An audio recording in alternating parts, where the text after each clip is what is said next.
All right. Hello, everybody, and welcome. Um, Here we are every Thursday, as usual, for another scientific governance and risk meeting. My name is Peyton. I'm Pros 11 on the forums, and I'll be hosting us today. This is August 5th, 2021, for our 153rd meeting.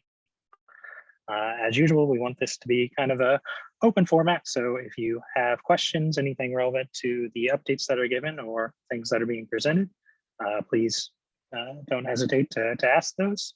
If you don't have a mic, you can ask them in the sidebar and we'll be happy to vocalize them for you. But yeah, we've got a bit of an agenda to get through today. So I will post that in the chat in case you'd like to follow along. Awesome, there that is. We will be pretty full today. There's a financial presentation and one other extra presentation in addition to the updates. So I would encourage all the core units to keep their updates as concise as possible. Try to lead by example here. Starting off with my governance review. We had two polls that ended today. That would be the Open Market Committee's rates proposal, which was accepted, and the debt ceiling, maximum debt ceiling proposal for the DAI USDC Uni LP. The winning option for that was 250 million DAI for the line value there. There's one green light poll still active. That's the 120 dB films. We'll be going till a week from Monday, I believe. So make sure you express your opinion if you haven't yet. And we did have an executive pass this week, which onboarded 4 new drop vaults to the protocol. Awesome. I will also be handling the Gov Alpha update today. Let me grab that link so you can see what we're up to. It's been a pretty busy week for us in terms of delegation. We had our soft launch on Monday, as well as the second Meet Your Delegate call that took place yesterday. It is up on the forums, or up on the YouTube channel rather, if you weren't able to join us live. Excellent. Other highlights, we do have our first draft completed for our budget, so expect that to be on the forums next week. And we continue work on the tags project to kind of organize and give a little bit better clarity as to the form tags. Excellent. I am going to cut it off there. You can read the rest of the update should you choose to do so. And yeah, we'll go ahead and start kicking down our agenda. Chris, are you giving the update for protocol engineering? Yeah, sure. I'll try and go quick as well. Just I'm going to give a quick summary of our headline priorities. So we've got this Clipper Kali implementation for Sushi Join. So that's going to be something that extends the keepers to Sushi Join. DSS Vest implementation for transferable tokens in general. And then there's a DSS charter for the institutional vaults. And there'll be a forum post, I think, on that soon. We've got I think the entire team agrees that we're going to try and focus on G-Uni for onboarding. So we're going to end up doing that. I actually think there's also like a Matic in the works as well. And then D3M sometime after that, which is the direct deposit module. Yeah, there's a bunch of forum posts out there from our team, so you can look for those. I mean, just trying to keep it quick. And then I'll just say, let's see, layer 2, we had a successful test in Kovan, at least of using the messenger to relay messages across the bridge.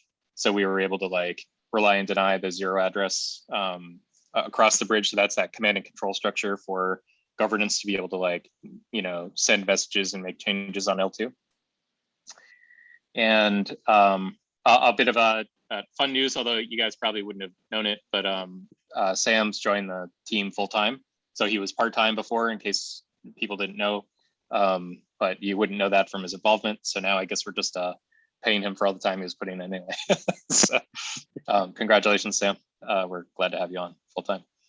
And then, yeah, just a reminder for keepers to make sure your gas setup is working correctly now that the London hard fork has happened. If anyone else wants to add something really quick, feel free to do so, or has any questions, feel free to ask. We're laying the groundwork for the Garely transition for our testnet, so that's underway as well. Yep. Awesome, and it looked like in the side chat as well, Brian, you said Maddox looking pretty good for the next exec. Yeah, from our end, this is just a straightforward collateral onboarding, so we're just waiting on the mainnet oracles to have enough price updates for them to be comfortable with it to go. Awesome. Well, though I did emphasize brevity, if you do have questions, we do encourage you to ask them still. So give a second in case anyone had a question on PE's update.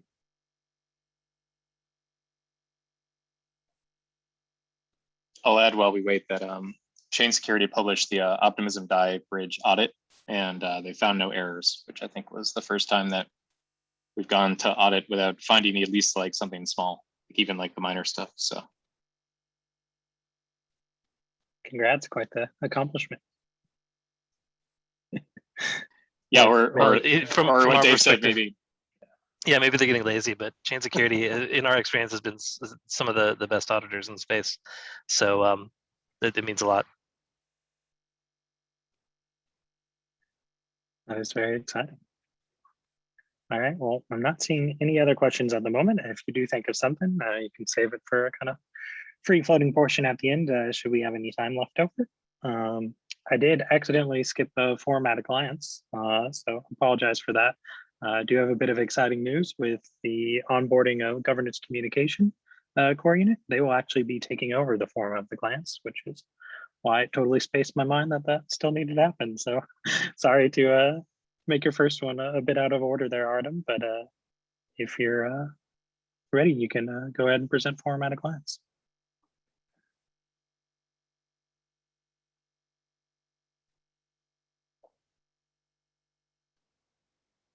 Maybe, or maybe not. Looked like he might have just dropped from internet issues. So starting off, bringing you some bad luck. Sorry about that.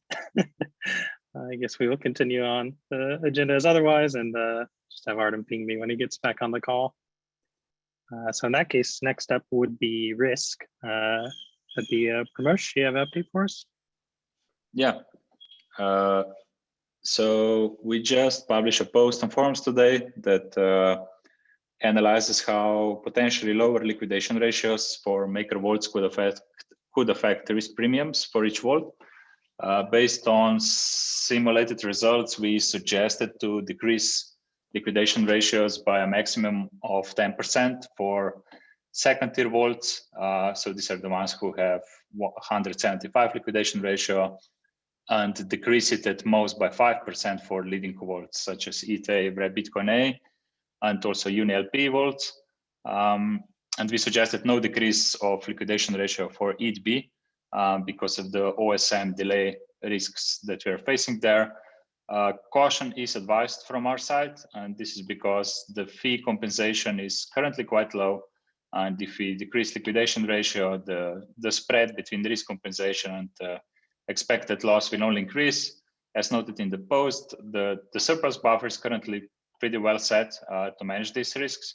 But of course, the costs from core units are also increasing, and of course, the risk profile of portfolio can also change very fast. So the risk premiums could go high as well. The idea now is to wait for community feedback, and then we'll proceed with a signal poll to decrease liquidation ratios as was suggested. We also started working on a framework or a plan how to offboard unprofitable vault types. This was already voted by community, so this was to be removed. This was a while ago.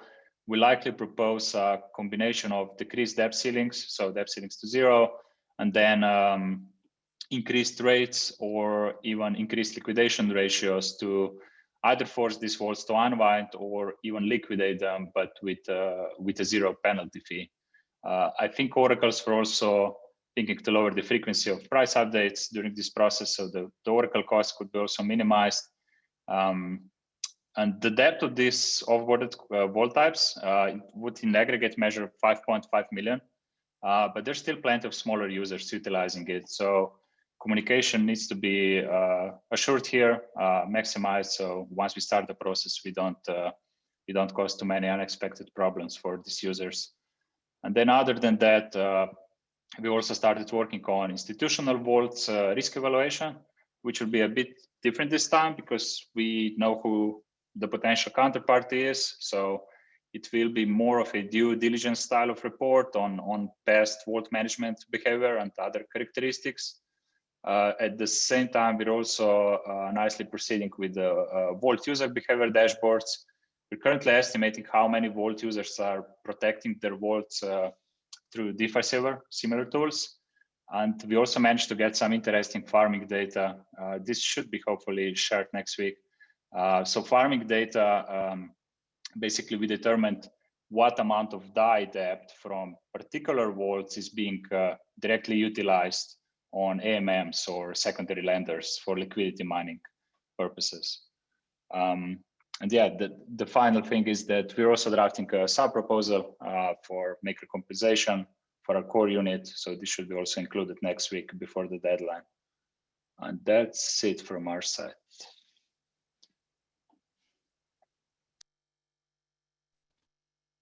Awesome. Any questions for Risk? I posted the link to the lower liquidation ratio analysis in the forum, in case you're interested. But if there are any questions, happy to field them now.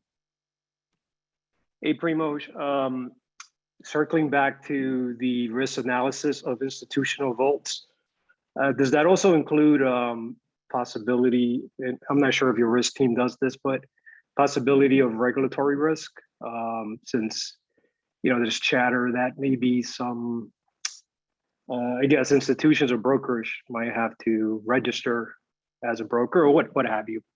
I have no expertise in that, but just wonder if you guys do that analysis or that's left to possibly a legal core unit team in the future. Yeah, ideally we should have a legal core unit or some kind of compliance. We'll try to cover as much as possible, but can't really promise anything here. Okay, yeah, that makes sense. Thanks.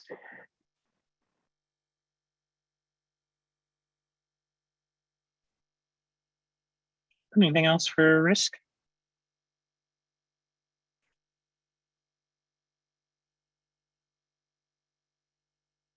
All right, well, appreciate the update then. And sounds like Artem might be good to go with his connection. If not, I'm happy to fill in, but I'll kick it over to you to circle back to forum at a glance. Hey everyone, I dropped out right after Peyton did the Gov Alpha update. So I'm going to do the forum at a glance for July 30th to August 5th. And we're going to start off with 3-point summary. So first up, we now have 9 delegates with a total of 2,088 maker delegated. We have a total DAI supply hitting new highs, nearly at 5.7 billion DAI. And the system surplus is about to reach 15 million DAI. For announcements, we have our 3rd Meet Your Delegate call, which is coming up right around next week on August 11th at 6 p.m. UTC. So join in. Monnet Supply and another recognized delegate will be featured. We also have Bain PM and Dux Court unit team publish a post announcing a soft launch release of the Vote Delegation UI, which Peyton mentioned. And next up, we have a bunch of active discussions. It's actually been a pretty active week on the forums. We just recently had the Gauntlet Delegate Platform by Inky Mays, also known as Nick Cannon from Gauntlet. He submitted his application as a maker delegate.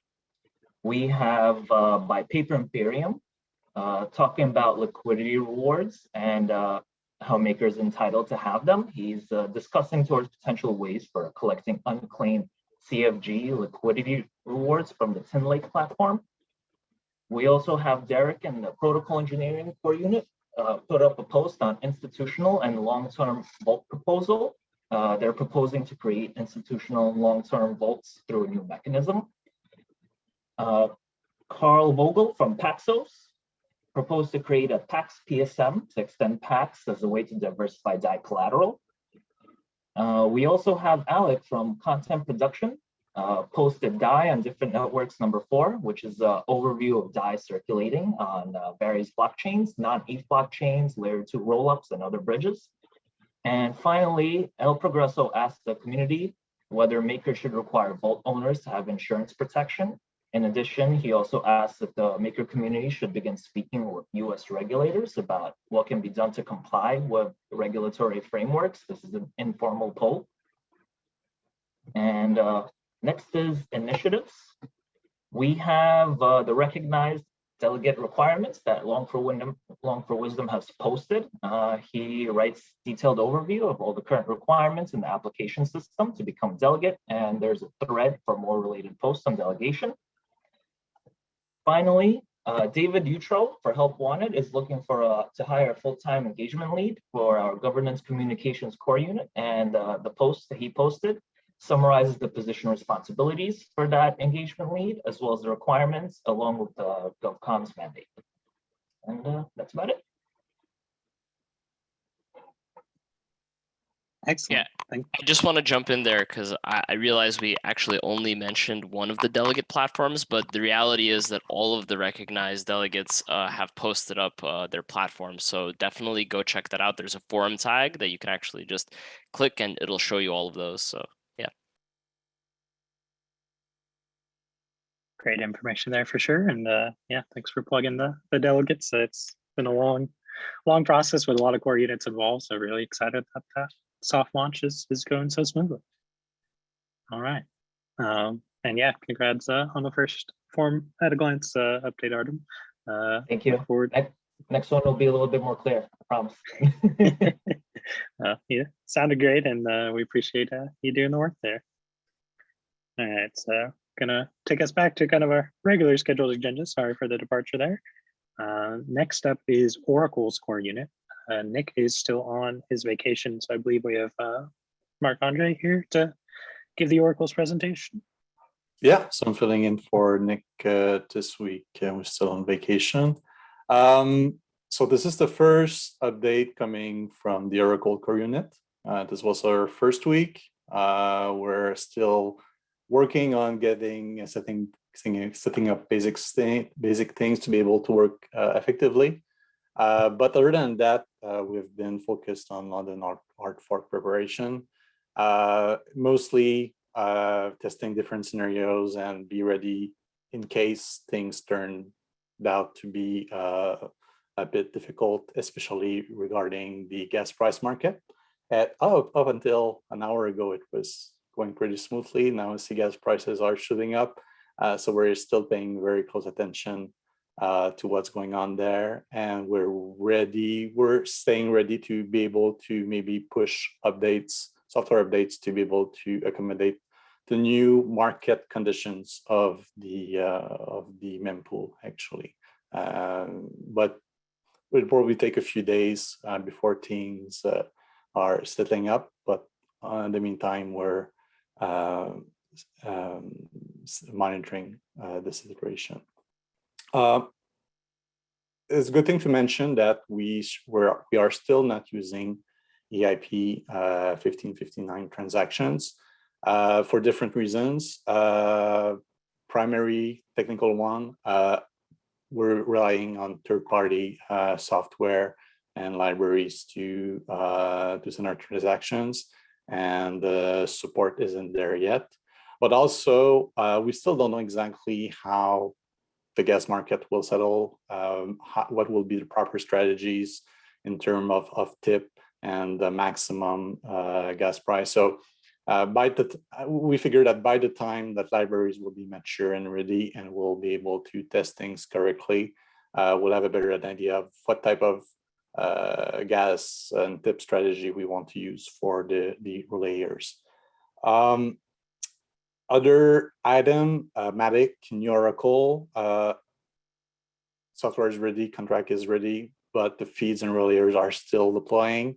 Deployment has been slow due to London hard fork. Most teams were understandably reluctant to upgrade software so close to the London hard fork, and they were busy with their own hard fork preparations.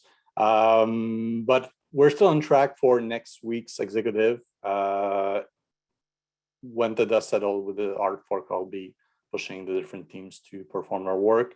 I think we're missing just a handful of feeds to complete the work, and then the layers. But everything is looking good right now. As part of the OCU, we started a roadmap exercise internally, and there's many interesting things and ideas that came up from the team. So right now we're prioritizing our ideas and building a roadmap, which is going to help us to prioritizing hirings, because we're looking at growing the team. So we're looking to do that fairly soon.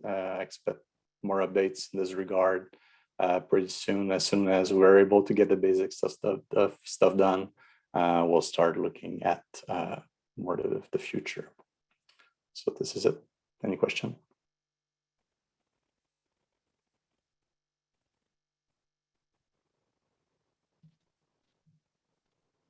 Thanks for the update. I guess I did have a question in terms of the upgrading to 1559. Like, yeah, how long is that of a process do you expect that to be once you are ready to pull the trigger? It's probably going to be a couple of weeks. I'm not sure. We don't have necessarily a due date for the libraries, especially one of them that we're very dependent on that tools, and that's one of them that is not supporting EIP 1559. We have other code that isn't relying on that tools that is maybe not as mature. So I don't know if we're going to push that soon, but I guess that's a big dependency that we have.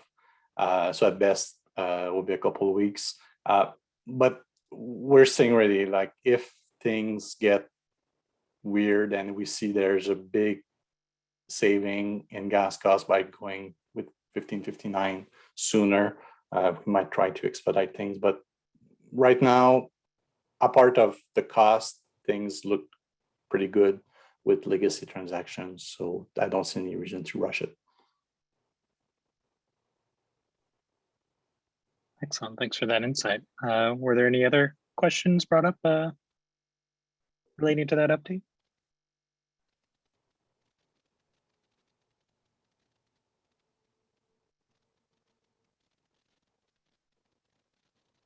Trying to do better in the silence, but I feel like that was a good way. So thanks, Marc-Andre. We appreciate that. Looks like next up would be real world finance. Seb, you giving the update today? Yes, I have 3 items on my list.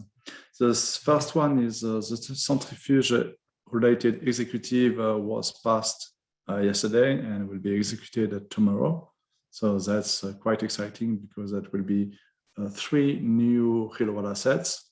The last one, so those will be live this weekend, and probably the vault will be used in the following days or weeks. And for the People's Company ones, it will take a little bit more time because we have to set up the SPV and finalizing all the administrative stuff.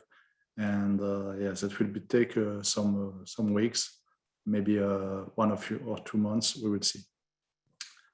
Something else on the Solar X and the Cayman Foundation side, we have published a MIP related to the Real World Asset Foundation. So we have worked with our Cayman councils on the structure where we can where MakerDAO can indirectly hold some real world assets. What is quite interesting is that now there is a MIP to be able to control, or at least to guide, the servicing companies that will manage the Real World Asset Foundation. So that's quite exciting. We are still in the process of finalizing the articles of association, and we will share them as soon as we get them. But if you have some question, please feel free to either comment on the forum or ask question after this in this call. And the last part is today you will get the financial presentation done by AES/Mark that is in the call. It's quite exciting to see this item taken care of by someone else. And I'm quite happy to announce that Mark will join the rural finance team on a full-time basis soon. So that's quite exciting as well. So that will increase our throughput on finance and all the finance stuff.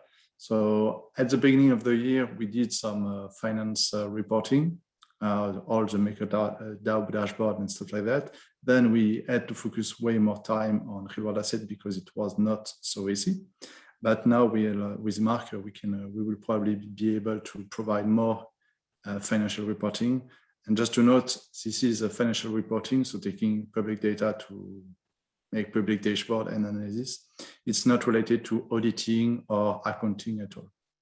Those will be probably for other coordinates. And that's about it. If you have some questions, happy to answer them.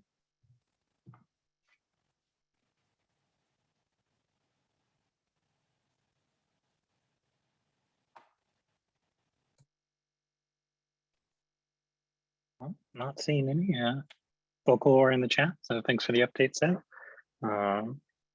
Awesome, we're chugging right along, so appreciate everyone keeping us moving. Looks like next up would be growth. Nadia, you presenting today? Yes. Hello, everyone. So this is the link with the updates for this week.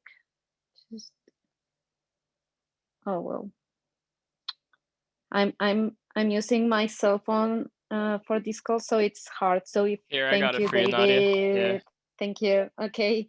So updates, general updates. First, I want to start with the PSM delay update. Paxos posted the proposal to include PAX in the PSM, and also they talk about including DAI in their platform, which is super awesome because that means we will have a way to offer an on-off ramp for DAI. So any wallet, any crypto exchange, or I don't know, any platform that wants to integrate DAI, they could also use Paxos APIs. So anyone can convert fiat USD to DAI using Paxos API. We were thinking in the team that this is how we understood that PSM is a powerful use case for other stablecoins like USDC or Paxos in the future being in the PSM is something they want. So our recommendation for the community is not to include any other stablecoin if they don't want to do an agreement with the maker community to give us something in return. We are seeing this with Paxos, and we think that after Pax is included in the PSM, we will see other stablecoins, including Gemini and probably Binance, approaching to us and like being more open to do an agreement with us regarding this. So that's a recommendation. As for now, we have been trying to talk with these teams, but it hasn't been that easy as it was with Paxos. But we are very sure that after Pax is included in the PSM, that will give us a lot of credits with them. So that's what we recommend. But of course, if the community thinks that we should like proceed and include the other stable coins, well, we respect that. On other news, the collateral onboarding, we continue our conversations with the projects that are the ones who issue the tokens that we plan to offboard. And until now, we see that all the projects are expressed they're willing to take the remaining debt of the vault, but of course it's not a simple decision because usually they have to like full with their DAO or their treasury, so making that decision is not that simple. But we had an answer from Kyber, and they are not interested in opening a vault and taking the remaining debt. So we think that could be like the first collateral that we could offboard and start to think about how is the process to offboard a collateral and use that as a test for the future collaterals. Also, Mariano posted in the forum the valuation report that Mesari did. It is very interesting. It talks about different aspects of the Maker protocol and how it has been evolving during the last months. It talks a lot about real world assets and the impact that it will have in the future. So I recommend to all of you to read about it and share it in your Twitter, because it is like super interesting, and we think it's good to start like appearing in the media, like others talking about Maker. That is good for us. It is good for the Maker valuation, of course, in general. And the stars of the week. This is a very cool project. It's an artist that is using DAI and Bitcoin donations to support young boys in the US that are not privileged. So this I invite you all to, like, in the forum I posted the link to see his work and donate a couple of dice for the cause. And also we are sponsoring a battle race game where they will be issue an NFT with a Maker limited edition branding on it. So you are also invited to join the tournament. We also shared the tweet of the week where we talk about the 1 million Maker tokens and how the burning works. It was very interesting to read, and people love the memes that Cristobal, who is the guy who helped us with the Twitter, is always sharing. It is great to read these threads. And because it was the end of the month, we also shared the P&L of July with all of you, and that was it for this week. Any questions? I did have one question that was like multi-PSM related, but I feel like I could probably just ask that at the end of the call. Okay.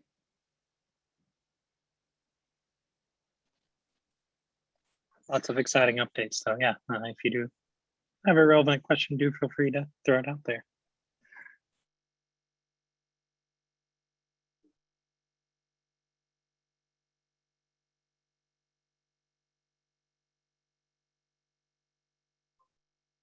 All right, before I have too much silence anxiety, I think I'll kick it along. Like content production would be next up on the list here. Seth, do you give an update today? Yeah, thanks, Peyton. Awesome. I'll drop our link to this week's update in the chat. Yeah, just a few quick updates this week. We had someone reach out last weekend and let us know that the email that we set up for the art contest wasn't working for some people. I went back and checked it, and it seemed to be working on our end, so I'm not sure exactly what the problem was, but we decided to extend it for another week. So if you want to get your submission in, please feel free to reach out on MakerChat or Twitter or wherever is easiest, and share your dragon and capybara drawings. We're making steady progress on the community portal and our explainer videos. We've got a plan in place for the new CMS. We're going to be new content management system we're going to be using to manage the community portal. We're starting to get design stuff in place this week. So hopefully it's looking like it shouldn't take too long to get that ported over. Also making good progress with our explainer videos. kind of got a plan in place for how we're going to organize those, and we're starting to make good progress on this scripts and storyboards for those. We've also been iterating on the videos and audio for Make a Relay. You've probably seen. Decided to start doing videos on current events, the state of DAI, and votes and polls. We're kind of keeping track of how things are going with those and talking about things we could do to make those, to improve the production quality on those. We've also revived Tim Black previously managed a Substack where updates from Make a Relay, and I believe they used to publish governance snippets in there as well. So we've taken over that, and we're in the process of putting together a content plan for that. We published this week's version of Make a Relay on there. And I'll see if I can find a link to drop in the chat. So if anyone wants email updates on Make a Relay, that's the place to sign up for those. Last but not least, we've been doing brand research over the past few weeks. We posted in the forum about this back in mid-July. We've started reaching out to a handful of people in the community. If you're interested in doing brand research to support MakerDAO and help the community better understand exactly what value people find in MakerDAO and how everybody looks at it, please feel free to sign up or reach out to one of us.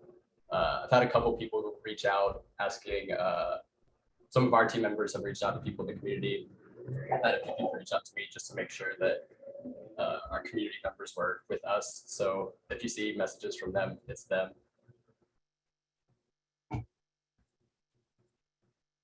And we did mention we'd be giving an accounting update this week. I'll be posting that in our update tomorrow. We're just getting finalizing some of the numbers, get a few things sorted out there.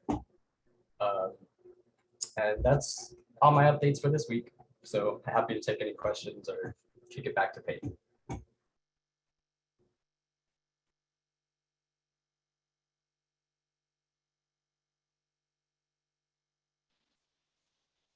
Awesome, thanks, Seth. I've done one of the brand interviews, and let me tell you, it was a lot of fun. I get to answer a lot of cool questions about Maker and DeFi in general. So if you haven't done one, do consider doing it.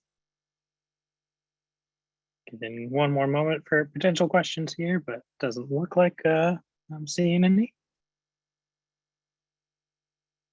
Awesome. So next up would be SES, and I believe Juan, you're doing the update on that this week. Yeah, thanks, pros. Hi everyone. For those that don't know me, my name is Juan from Sustainable Ecosystem Scaling, where we try to take Maker to the next level. So I'll try to be quick. Some updates from us on the dog food products. We have finished the forecast and reporting template last week on our weekly update. Wouter gave an explanation on how to use it.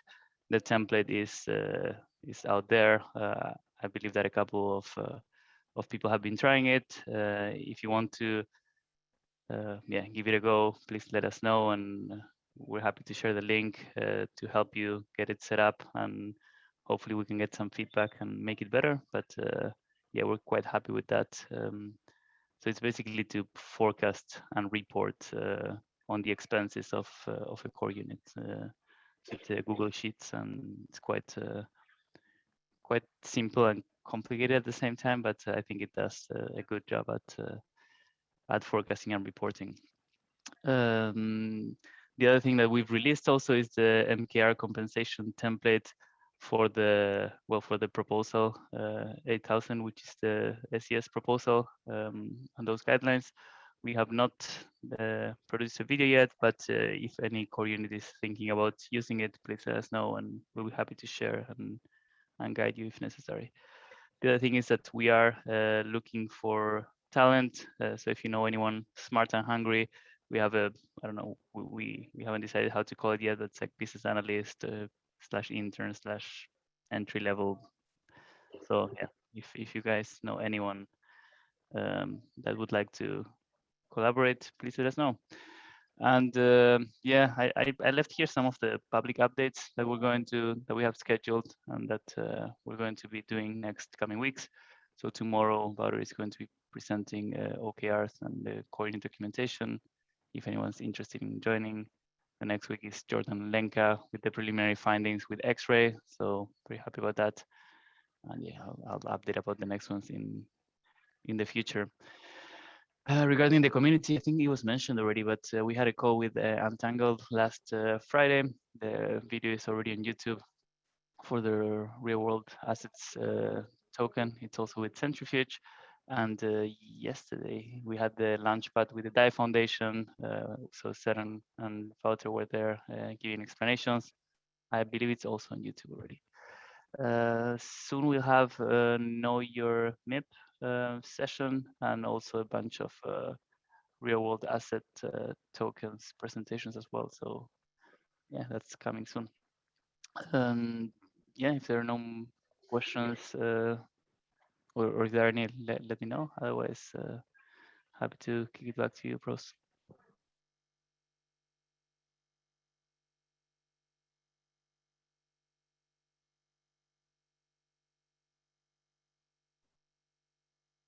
Awesome. More shy group, I feel like this week. Maybe that was because of my time encouragement. So definitely not meant to be a case. If you do have questions, please do ask them. But thanks for the update, Juan. A lot of firsts on this call. Oh, Jerry's asking if the DAI Foundation call was recorded. I believe it was. Yeah, we sent it to your video guy yesterday, so I'm guessing he would be updating it soon. I forgot his name. I'm sorry about that. I'm really bad with names. Awesome. So if you did miss the DAI Foundation call, it should be up on the YouTube shortly. John, sorry. Yeah, so I sent it to John. Sorry, he's the guilty one. Excellent. Well, happy to announce we're going to have our first update here from the newly formed Governance Communications Core unit. David, taking it away in a slightly different role for the video call. Yeah, thank you so much. Thank you. And I guess to open up this inaugural update, first off, I want to thank all the voters who stood by us and are trusting us with the execution of the vision that we presented. We're really excited to get started, and yeah, thank you. And then also just separately, a even huger equal level of thank you to the Gov Alpha team and also the other mandated actors who are part of the MakerDAO interim operating budget multisig that was set up ages ago. Because of you guys, we were able to secure around 10,000 DAI in grant money that enabled us to continue to do the work that we've been doing, since we were back in the foundation and stuff. So thank you for basically not letting us miss some coverage. It really helped us also just do some work over the last couple of months. But now we are full-time, full speed ahead, and we're excited. Yeah, so continuing the update, our immediate priorities are to set up tracking and public documentation for all of our active projects and also to hire that engagement lead so we can begin tackling the other portion of our mandate. We're currently setting up the CU still. I still haven't gotten the first disbursement of the payroll set up naturally because we have to go through a vote. But that's going to happen soon in 1 to 2 weeks. And hopefully we have all of our payroll and admin stuff set up by the end of the month. But that is not stopping us from pretty much working full time on our mandate in the meantime. We set up our office hours, which are available on the public calendar. We're going to be doing them every Friday from 1800 to 1830 UTC, pretty much right after our team's internal stand-up. And then, yeah, I just want to reiterate, we are hiring an engagement lead and we are looking for some diversity in the hire, preferably. And we're looking for a great, charismatic, wise, proactive person that's willing to develop and build this role with us because it's a really important thing that we start to engage with the stakeholders at MakerDAO not just to get them information, but also to gather information for ourselves as the facilitators and the people that run these various functions at the org. So yeah, if you know anybody who is interested in such a position, let me know. I'll paste a link to the actual job description in the chat right now. And yeah, feel free to ask any questions, but that's my brief update for today.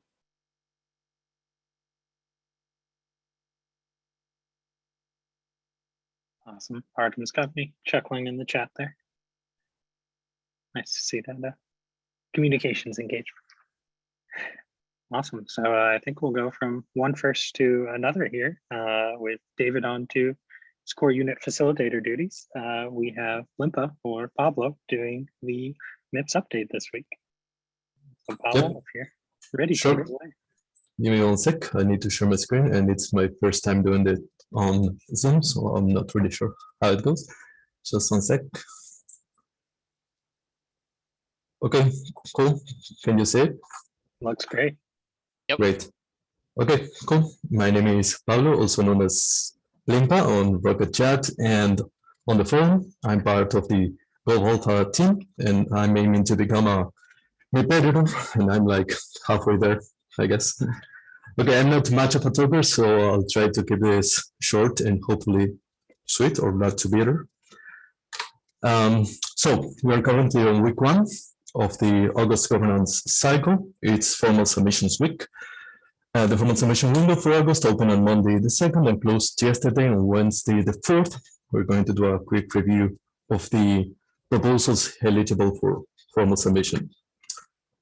So we had 3 proposal sets for the addition of core units, one for the strategic happiness core unit by Andrew Bourbon, one for the maker portfolio core unit by Chris Cameron, also known as Paper Imperium, one for the DAI Foundation core unit by Soren Peter, and the MIP56 alternative MKR compensation guidelines by AES. I don't know if I'm pronouncing that correctly, with collaboration from Long for Wisdom, the MKR incentive plan for the growth core unit by Nadia, and the declaration of intent by Jaron Bell for the onboarding of a new collateral type backed by B.Protocol feature. So out of this pool of proposals, these are not advancing to formal submission in spite of being able to. In the case of Andrew's proposal, he's still working on it. I think he's working on it with Juan and with the SES core unit. I'm not sure, but I think that's the case. In the case of the maker portfolio core units, Chris actually advanced to formal submission, but then withdrew it. He made a public declaration on the forum that you can read. He believes that his proposal as the facilitator for this core unit is not compatible with his candidacy for delegation. So he's remaining in RFC for now. And in the case of the MIP56, ICE is holding off until delegation gets off the ground. So these are the formally submitted proposals then for this cycle. The definition core unit, etc., etc. I'm not going to repeat myself there. So these are the ones you should be paying attention to, and the ones you will be able to vote starting Monday the 9th at 4 p.m. UTC, I think. Peyton? Yep. Okay. That's correct. Okay, cool. So these are the proposals currently in RFC, the ones I just mentioned, the ones who didn't advance to formal submission. And we have also MIP 57, RWA committee by Greg. MIP XX, I still haven't assigned a number to this one. It's probably going to be 58, RWA foundations by Seth. And there's this MIP 39C2, this solitary MIP 39C2. So these usually are like tripartite proposal sets, MIP 39, MIP 40, and MIP 41 for adding a core unit. So Shupi is kind of testing the waters with this one. So he's only added a MIP 39 with the mandate for this prospective core unit. So if you still haven't checked this out, please do and leave feedback if you can. And yes, I don't know why this happened, but I have an image here that won't show. So I'm going to try to fix this for the next time. So that's all from me. So back to you, Peyton. Hey, good job, Pablo. And yeah, just to confirm, as the governance facilitator, there's 3 proposal and proposal set, 2 proposals and proposal set will be moving forward. So look forward to voting for them on Monday. As a reminder, those ratification polls will run for 2 weeks. And in order to pass, they both need more yes votes than no votes and at least 10,000 yes votes in order to do so. Awesome. Are there any questions for the MIPS process? Looks like Derek's asking what's the deadline for RFC submissions for the next governance cycle, I'm assuming. Yeah, that'll be next Wednesday. I believe that's the 11th. I could pull up my calendar real quick. Cool. I think you're right. I just wanted to make sure that I wasn't misunderstanding. But It's awesome. next Wednesday, Thank you. midnight UTC. Also, if Alright. anybody is looking for the dates and you don't know where to find them, in the forum under the MIPS category, there is a pinned topic, and that pinned topic has the important dates for each of the upcoming, I think, 3 or 4 governance cycles. Excellent. Yeah, great information there. Really important for planning. I know we're still getting our budget together for Gov Alpha, so grateful to have till next Wednesday to get that posted. And looks like Juan's wanting to set you up with some more websites, so you'll have to look into that, I guess, David, on the website king. Oh, that's coming hopefully by the end of the day tomorrow. Yeah, but we're building it up. We're building it up. It's under construction. Awesome, good to hear. Appreciate everyone working through those updates pretty quickly. Looks like we're doing all right on time. Confident we'll get through the rest.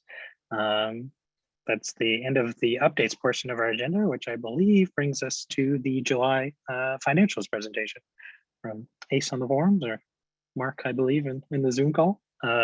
Did you need to share your screen there, Mark? Yep. Yeah, I'll share my screen. All right, let me give you permissions here. Sorry for the delay.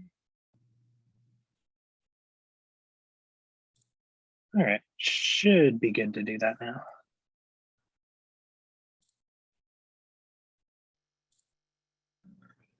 Hopefully.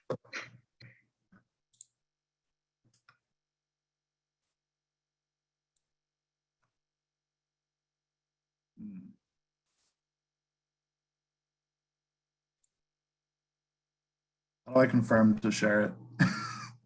I got 2 options. It won't let me. Oh, there we go. Never mind. I'll flip on my second screen behind some other stuff. Let me know if you guys can see. We can now. Perfect. All right, so hey guys, this is Mark, or Ace from the forums. Seb mentioned he's giving me the pleasure to present July's financial results. And here we go. So just kick things off, net interest income fell by nearly 50% month over month. It's lower demand for credit and decreased stability fees from the recent PPG proposal led to lower income. Net trading and liquidation income also fell tremendously at 78% and 95% down respectively. There's less pressure on the peg and lower crypto volatility, were the key drivers that led to lower income in each case. Workforce expenses were relatively flat from last month, and altogether our net income was down 63% and recurring income was down 55%. Despite that, maker price increased about 12% from last month. On a year-over-year basis, things look much better. And personally, that's how I like to compare things. And the results were quite impressive. Every single metric is up, with net income and recurring income up, 27 and 93x respectively. So as you guys can see from the visual representation of the income statement, revenues continue to decline month over month, driven primarily by lower net interest income, with the lower stability fee rates and lower demand for credit leading to lower income. Workforce expenses, that little purple bar on the bottom, starting to creep up a little bit, and that'll continue to go higher in the coming months as more core units are onboarded.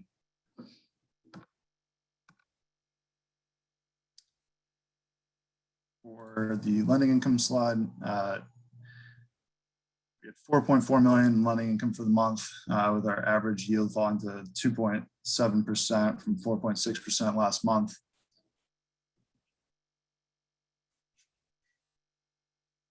Loan balances are stabilizing with 2% growth prior month, and as collateral prices have started to rebound, we may see an increase in demand as our collateralization ratios increase. So Bitcoin and Ethereum both climbed, the mid to high teens last month, and hopefully we see some increase in loan and credit going forward.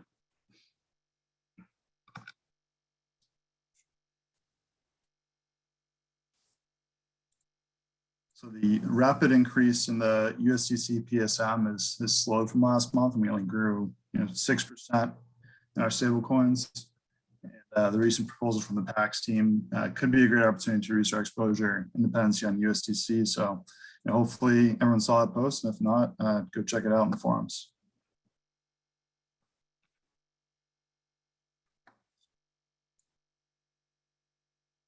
Taking a look at the balance sheet, continues to grow, mostly due to that liquidity reserve, which is the stablecoins.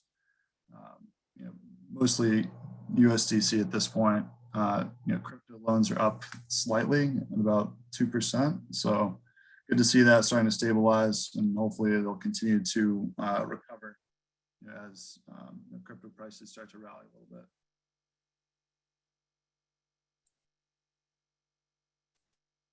And liquidation business has fell tremendously. Having low volatility is going to lead to lower liquidations, especially having lower downward volatility. And since we did see, generally an increase in prices, especially in our large collaterals, it's going to usually lead to lower liquidation income. So only 56K last month, but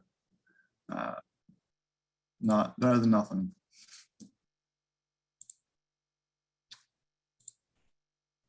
In terms of market share, on-chain, DAI month over month and year over year lagged the market.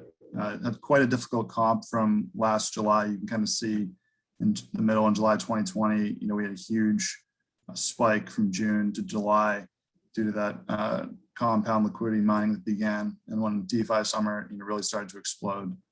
In terms of market share, looking at the on-chain volume, been pretty stable the past few months. They're down 1% from last month, and last July we had that huge bump, which was definitely one-timer type of situation.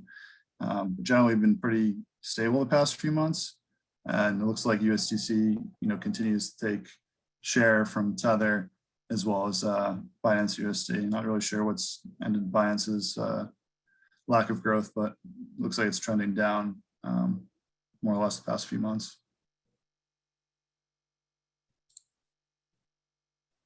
So risk is definitely one of the brighter spots in the financials this month. We see increases in the key financial ratios, leverage and the CET1 ratio both up. It's great to see the CET1 ratio especially starting to climb into that 3 to 4.5% range, which I think from risk perspective is more suitable. We've definitely been below that, as it's been tough for the surplus buffer to keep up with the growth in our assets and in our loan portfolio. So our equity inclusive of operating wallets grew 10% from June. Risk-weighted assets grew 3%, and the CET1 ratio and leverage ratio increased 18 and 15 and 5 basis points respectively. So it's good. DAI remains very safe stablecoin. Mark, quick question. When you say risk-weighted assets and equity, what would that be? Would that be the total of the collateral types locked in vaults over the buffer, or? So our risk-weighted assets is anything that's generating interest, essentially. Mm-hmm. Yeah. Have the back stable coins out to get that. and to calculate the ratio, you just divide that by the equity.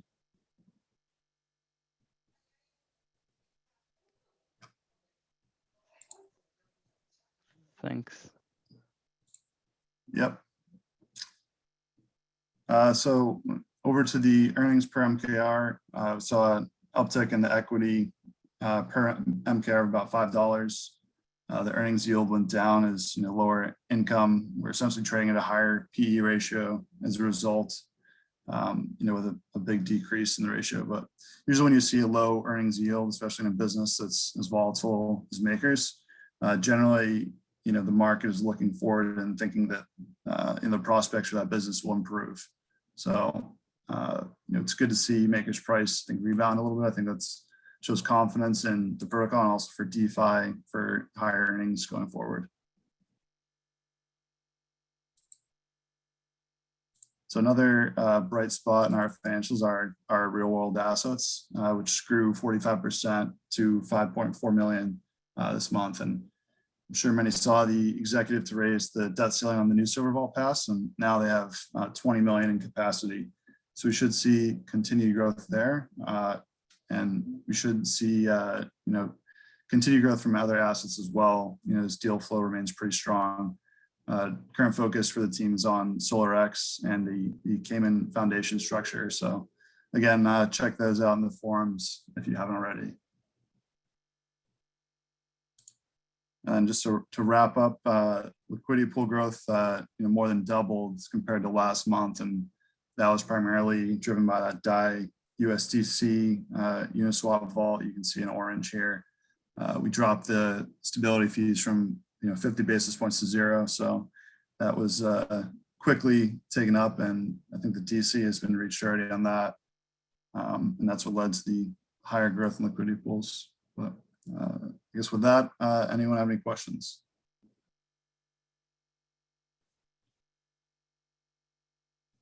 Yes, one thing I was curious about was kind of related to Juan's line of questioning there. With our risk ratios looking better despite revenues dropping, is that just because of the increased stablecoin exposure? Or am I misunderstanding? So the CET1 is excluding the stable coins, and really it's been tough for our surplus buffer to keep up with the growth in assets because you need, if you grow your assets if our risk assets doubled today, right, our CET1 would just drop by half, right? We have to actually stay at a certain level of loans to start accruing equity in the surplus buffer. So if you grow too quickly, your safety measures are going to lag because you need time to have those loans accrue interest. So with the decrease in loan demand, we just started to see that income come in from the loans essentially, and that's why it keeps increasing. If loans doubled tomorrow, our ratio would go down. It would take time to catch back up. Awesome, makes sense. Definitely encourage other questions. Probably got another 6 minutes or no, I can do math, 16 minutes we can spend on this. So yeah, if you got something, fire away. I have a general question, about the CET1 measure. If let's say we're in this environment, right, where the MKR price is fairly healthy, our asset, the other part of the CET1 ratio is growing, but our surplus buffer isn't. Would people in the DAO be generally opposed or for slight maker dilution in order to raise that surplus buffer and not necessarily rely on purely on our revenue streams for accruing that? And I'm curious why you'd be opposed or why you'd be for it. Yeah, I guess it comes down to how much risk the community and governance wants to take in terms of our safety ratios. I think that generally risk has recommended higher ratios, and I think I've been pretty vocal about not wanting to burn maker while we're below the recommended ratios. I think long-term, we definitely should align as a community on what inappropriate and targeted CET1 ratio and liquidity ratio or leverage ratio is, and then just start not burning Maker when we're not at those ratios. And then that way it's just kind of automatic. We could have certainly one-off situations where maybe the ratio is slightly low and we think it's a good opportunity to burn some MKR.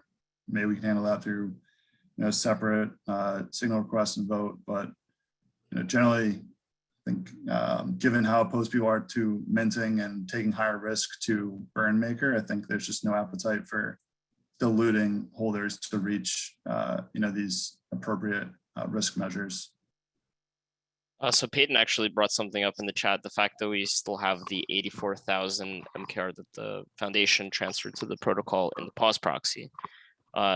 Yeah, and also just to give a little more context to this question, like I'm probably also leaning towards opposed, but my thinking is that like if we do go for a dilution, it usually happens when the MKR price is bottoming out and we end up taking a really bad haircut. Like that's what we saw on Black Thursday, right? Like we ended up selling a lot of MKR really, really low.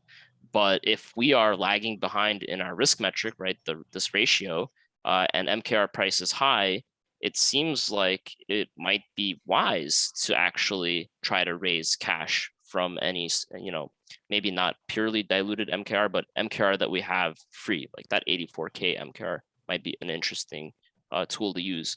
But yeah, I'm just thinking out loud, so I don't have an opinion one way or the other. Yeah, I think ultimately we should probably define like a targeted measure. I know Seb's talked about the Basel III requirements that banks have in terms of risk measures they must follow. So I think as a community, we should look at these, work with risk, take the recommendations, and then lock in what we think is appropriate. I don't know that people want to dilute to get there, but hopefully we have time to get there before the market starts to rebound and loan demand takes off again. Yeah, cool. Thanks for the thoughts. And maybe one thing to add is that currently we have a buffer and that's great, but the main risk we face are tail risk. Whereas a buffer, if you have 1% or 4% and you are blacklisted on USDC, or ETH is falling like a knife to $1, you lose everything. So having 1% buffer or 4% doesn't change anything. This will make sense more in the future, where we will have real risk, smaller risk, but more diversified risk, and where the buffer is really important for that. But for now, it's true that we have mainly tail risk, so it doesn't change much.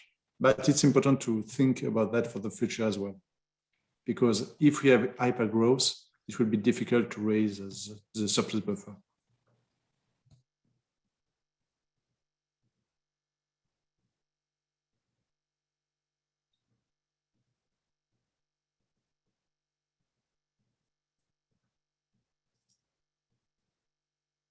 Awesome. Definitely appreciate those reflections.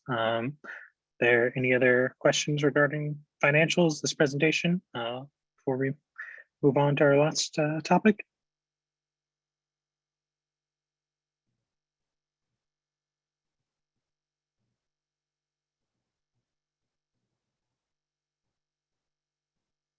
All right, not seeing any. So Mark, thanks for presenting. That was really great. Always glad to see more faces during the presentations here. Thanks, guys. And side note on the chat, Jerry's saying that the DAI Foundation core unit session is now up on YouTube for everyone that was waiting with bated breath on that one. You can relax a little. Awesome. So last agenda topic of the day, we mentioned earlier during Juan's presentation that B.Protocol will be doing a Know Your MIP on their declaration of intent next week. So Yarn asked if they could come on and give a few words about that. Yarn, I don't know, do you have slides or do you need screen share privileges? Yeah, I will share my screen and I have one slide. Yeah, so if you can enable the screen sharing. Excellent. You should have the ability to do so now. Yeah, one second.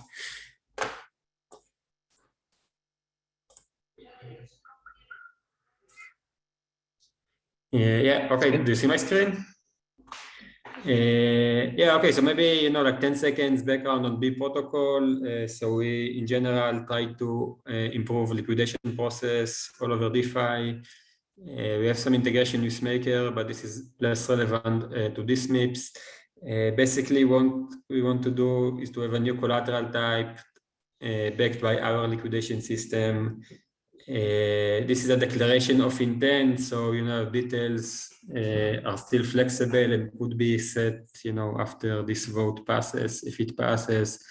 But roughly speaking, we offer, for example, to have another WBTC collateral type with better liquidation ratio, which will allow higher leverage to users, will make liquidations more secure for this collateral type, and will give opportunity to Maker to get higher stability fee. The system works as follows. So what we plan is to offer some module on top of the DAI saving rate, and in the future it will be maybe more attractive yield bearing platforms, but let's start with the DSR. So users will deposit to B.Protocol, it will go to the DSR. Some change in the DOG will be done, so whenever byte is called, B.Protocol will try to get the DAI from the deposits of the user. We'll use it for the liquidation.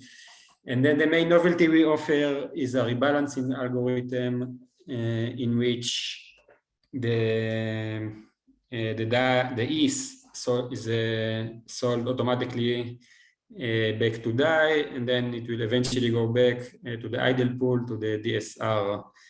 The rebalance algorithm, roughly speaking, is some combination of a price feed and a curve V1 formula. And yeah, okay, so this is, like just a taste or a teaser. There is a discussion on the forum. I'll present it with more details next week. Yeah, and in general, we'll appreciate any feedback on the forum from the different teams.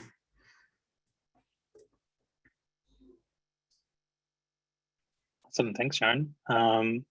If there are any brief questions, I'd encourage them now. If you do have more substantive questions, I might direct you either to the forum or to that call next week, so we can get some good content going there. I will pause for a moment here before opening up, just in case there were any questions on the slide or the declaration generally.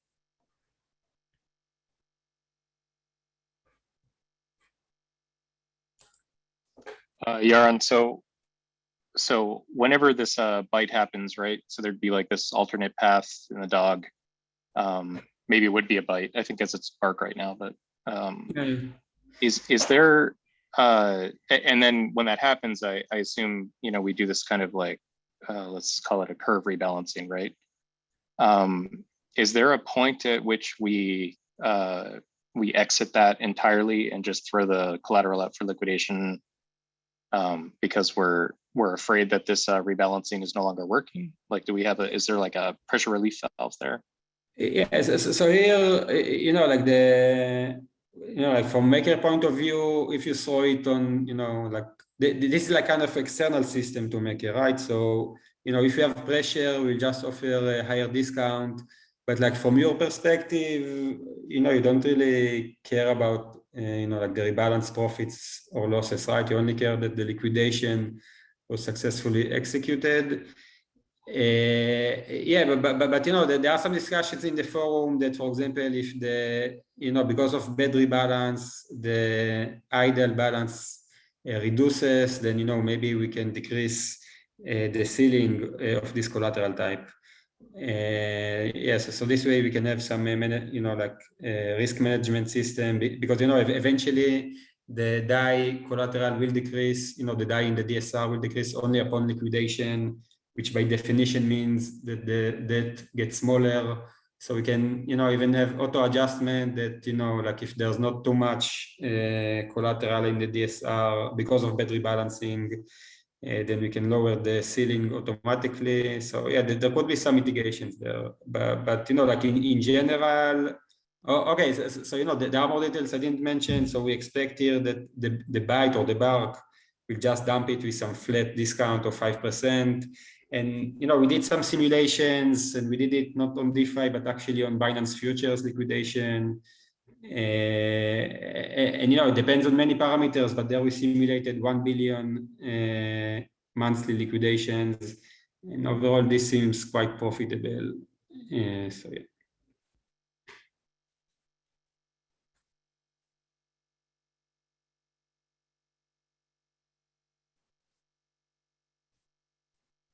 Awesome. That's very exciting. I believe the call is next Wednesday, if I'm right, Juan. I'm blanking on the time now. Yeah, let me see. I think it's on the 11th. Yes. Yeah, and then next Wednesday. Yeah. Yeah. I won't say 4 p.m. UTC. I won't say.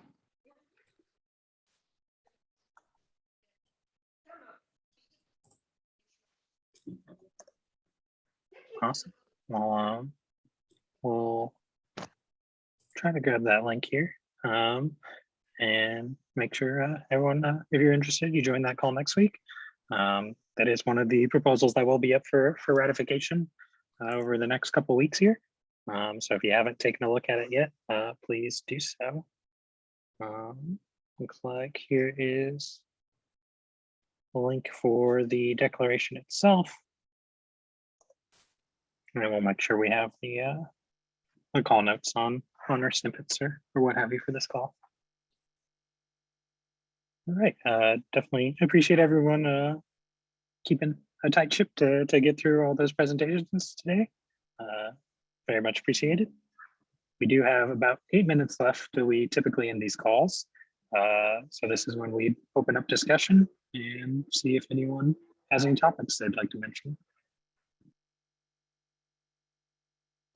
Yeah, I had one question about multiple PSMs. I remember early on in the conversation, I think it was like Chris Mooney or somebody was detailing like what it was. I think it was called like a vampire attack, where if there's 2 PSMs, basically like the issuer would have undue power to like shift,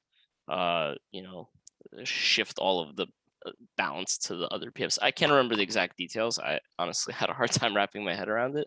But is that still like a valid concern? Was it like invalidated? Like I'm curious what that was.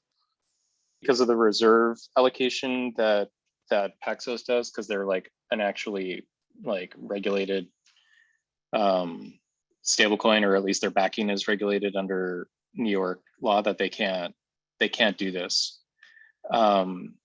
So part of the attack that that sort of requires, or necessary for the attack to work, was that you would need the let's say the people at PAX would actually have to like issue new PAX, or like it was GUSD, right? Because and GUSD is in the same situation. So they would issue new PAX or new GUSD, and they'd put it into their PSM. They'd get a bunch of DAI. They would push the DAI 1-to-1 through the USDC PSM. Now they've got a bunch of USDC, and what they do is they leave their collateral backed by that USDC, and they begin a claim for the actual like US dollars through Circle. And I think, I don't know this for sure, but I'm guessing because of how the collateral backing is regulated, that that this attack, that would be like, illegal, or, would not be in compliance, let's say. And so the vampire attack is less likely to happen that way. So what's interesting is that it may not be out of compliance for USDC or Tether to do this attack, right? So because they're not actually like, they don't have that same like strong regulatory backing. So in theory, they actually could maybe like vampire attack the PSMs in the other direction. But you know, at this point, we could easily cap USDC because we don't need any more exposure there. So anyway, that was the vampire attack. If you had any other questions about it. Got it. So the precondition was basically that they can mint without backing in some unregulated way, but because Paxos and others like GeoSD are strongly regulated, there is not much risk, so it makes sense to do multiple PSMs. Is the gist? Yeah. Right. Got it. Thanks, Chris.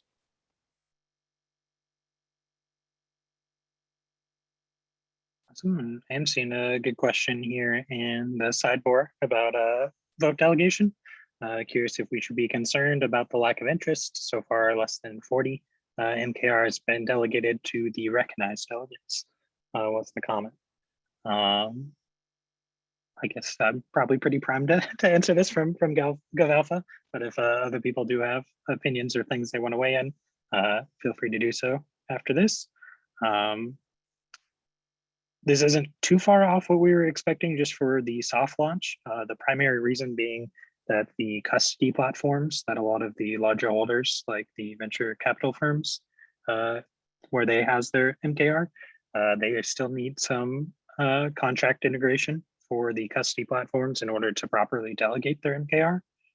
So we are working on this with Anchorage and with Coinbase in particular, and expect to see that soon, which will greatly increase the numbers. But also in general, it is newer. We just had our first votes with it. So it could be that the smaller holders are being a little more cautious before delegating. Also could be that some of the smaller holders are more interested in voting themselves. But that's my answer, at least from GovAlpha. I don't know if PE or any of the other core units have something they'd like to weigh in there, but that's my response as to not being too concerned. I mean, I think this is pretty standard, like users being cautious and they want some like Lindy effect, you know, before they go taking their entire MKR stack and tossing it in one of these. So, yeah. Yeah, I would echo that sentiment from some things that I've heard, just to shed a little more light on it. I would say that there's definitely an element of people want to gradually dip their toes into a new contract. And I think if we're at this point at the end of August, then perhaps that's different, but I'm not concerned at the moment. Okay, thanks. Yeah, this makes sense. I'm just, worried. I mean, I'm just hoping that we are gonna, promote this feature, in the future, and yeah. Yeah, we'll definitely be looking to promote it further. The basic plan is, as far as I can articulate it, is that we want to do the like full launch, hard launch, however you want to call it, once the custody platforms are in place. That way we can hopefully draw over some of those bigger venture capital holders. But yes, we do have plans for advertising, for content, and making sure that people are aware of the contracts there. Brian, great idea.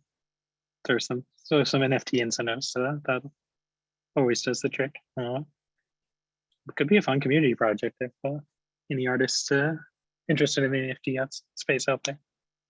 Can I actually add like a couple thoughts that I'm having around delegation and like who we're really targeting with it, and like what I think that the narrative should be to really attract people to delegate? Sounds like a great thing for the communications facilitator to weigh in on, so go. Yeah, so like my thinking is that, all right, the people who currently vote are probably going to be fine continuing to vote themselves, right?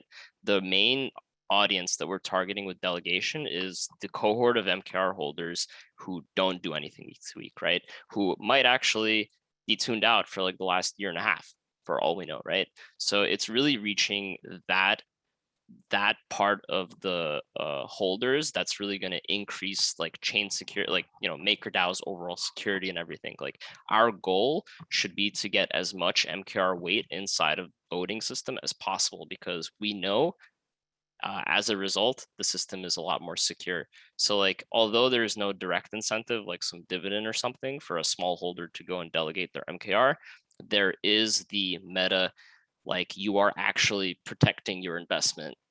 You are actually doing something that is beneficial, and that's a good narrative, but it's really hard because the incentive is indirect. So I don't think it's going to be super strong. I don't think we're going to get, like, this is just my prediction, I don't think we're going to get a ton of this cohort to initially delegate.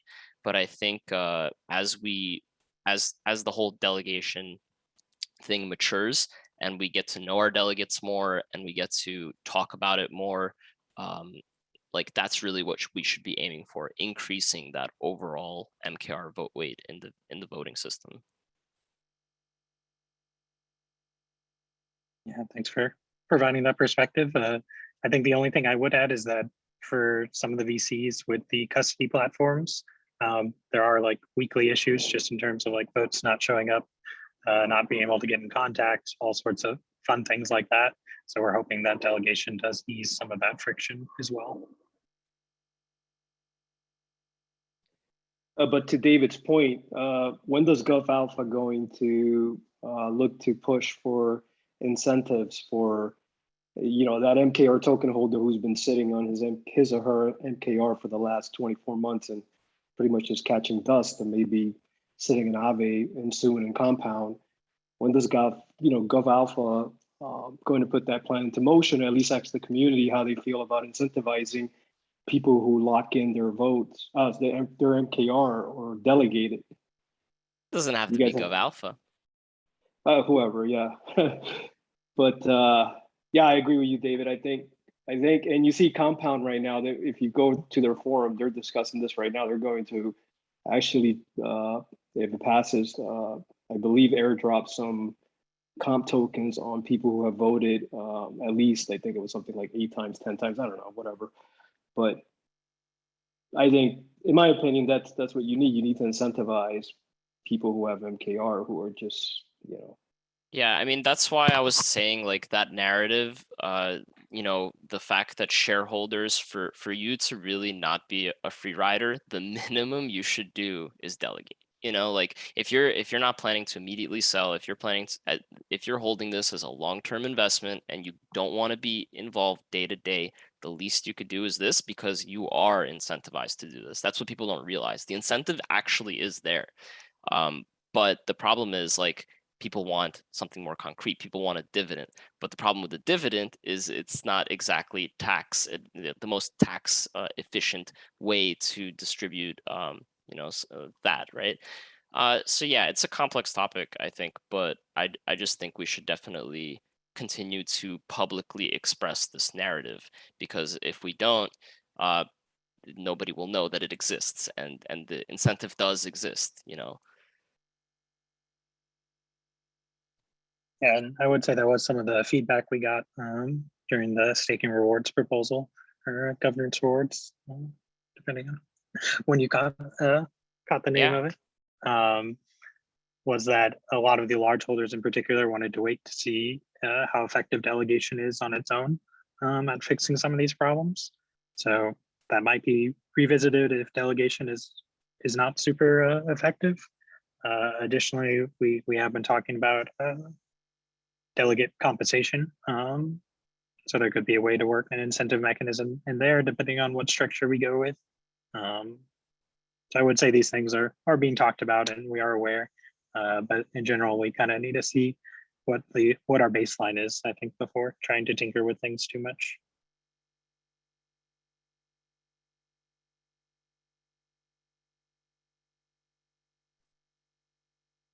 Well, if that's close to the end, I'm going to leave everyone with one sort of final positive thought. I want to pick up where Rune left off and talk about like dollarization globally and stable coins. And wait, but that's funny. Oh, that was good. For anyone who didn't see the Bloomberg interview with Rune getting accidentally supposedly booted from the Zoom, it is a good video treat. Accidentally, intentionally rug pulled. But yeah, I am noting the time, so unless there are any other pressing issues or jokes of equal caliber, I think we'll probably be closing out the meeting there.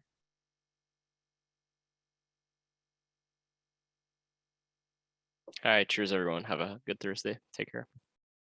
Yeah, thanks everyone for attending. Really appreciate your presence and engagement. Have a happy Thursday, especially to Juan.